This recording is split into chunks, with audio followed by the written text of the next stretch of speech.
ঢাকাই সিনেমার শীর্ষ নায়ক শাকিব খান অভিনয়ের পাশাপাশি ইতিমধ্যেই ব্যবসায়ী হিসেবে আত্মপ্রকাশ করেছেন তিনি। এবার একঝাঁক নায়িকাদের নিয়ে র‍্যাপ মাতালেন এই সুপারস্টার। শুক্রবার রাজধানীর একটি 5 তারকা হোটেলে আয়োজিত ঢাকা ফ্যাশন ডে 2024 অনুষ্ঠানে ভিন্ন লুকে হাজির হন শাকিব।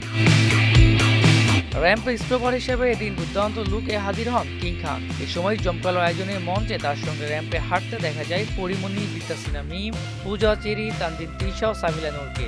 এছাড়াও সঙ্গে ছিলেন চিত্রনায়ক ইমন। শাকিবকে এদিন দুর্দান্ত তুফান সিনেমার লুকে দেখা যায়। ঈদে মুক্তি পেতে যাওয়া এই সিনেমার একটি গানে নায়িকাদের সঙ্গে পারফর্ম করেন শাকিব খান। সুপারস্টার শাকিব খান অভিনয়ের পাশাপাশি ইতিমধ্যে ব্যবসায়ী হিসেবে আত্মপ্রকাশ করেছেন। তার নেতৃত্বে বাংলাদেশে যাত্রা শুরু করেছে বিশ্বখ্যাত কসমেটিক্স ব্র্যান্ড রিমার্ক ও হার্লেন। প্রতিষ্ঠান দুটির ব্যবস্থাপনা পরিচালকের দায়িত্বে আছেন শাকিব।